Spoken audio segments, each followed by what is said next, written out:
আসসালামু আলাইকুম রহমতুল্লাহ। আলহামদুলিল্লাহ, গত 3 সপ্তাহ আগে আমরা আমাদের ছাদ বাগানে কিছু লাল শাক এবং কপি শাকের বীজ লাগিয়েছিলাম। আলহামদুলিল্লাহ, দেখতে দেখতে আমাদের শাকগুলো অনেক বড় হয়ে গেছে। তাই আলহামদুলিল্লাহ, আজকে আমাদের ছাদ বাগানের প্রথম ফসল হিসেবে আমরা কিছু শাক তুলব। আসলে নিজে পরিশ্রম করে কোনো কিছু ফলিয়ে সেই ফসল তোলার মাঝে যে কতটা আনন্দ, সেটা যে ফলায় সে ছাড়া আর কেউ উপভোগ করতে পারে না।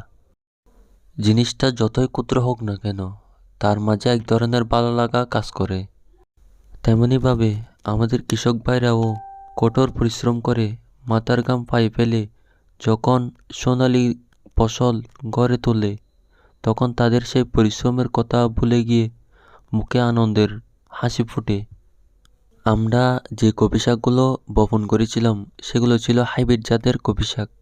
এগুলো অনেক মোটা এবং বড় হয়, তাই এগুলোকে পাতলাভাবে রোপণ করতে হয় যাতে শাকগুলো ভালোভাবে বৃদ্ধি পেতে পারে।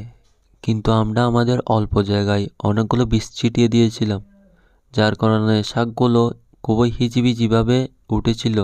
তাই আমরা মাঝখান থেকে বেছে বেছে বড় শাকগুলো তুলে নিচ্ছিলাম, যাতে অন্য যে ছোট শাকগুলো রয়েছে সেগুলো তাড়াতাড়ি বড় হয়ে যায়। আপনারা যদি এরকম হাইব্রিড জাতের কপি শাক চাষ করেন, তাহলে খুবই পাতলাভাবে বীজ ফেলবেন, এতে করে শাক খুবই তাড়াতাড়ি বৃদ্ধি পাবে। আজকের ভিডিও এখানেই শেষ করছি। এতক্ষণ পর্যন্ত আমাদের সাথে থাকার জন্য সবাইকে অসংখ্য ধন্যবাদ। আর আপনি যদি আমাদের চ্যানেলে নতুন হয়ে থাকেন, আমাদের চ্যানেলটিকে অবশ্যই সাবস্ক্রাইব করে আমাদের পাশে থাকবেন। ধন্যবাদ।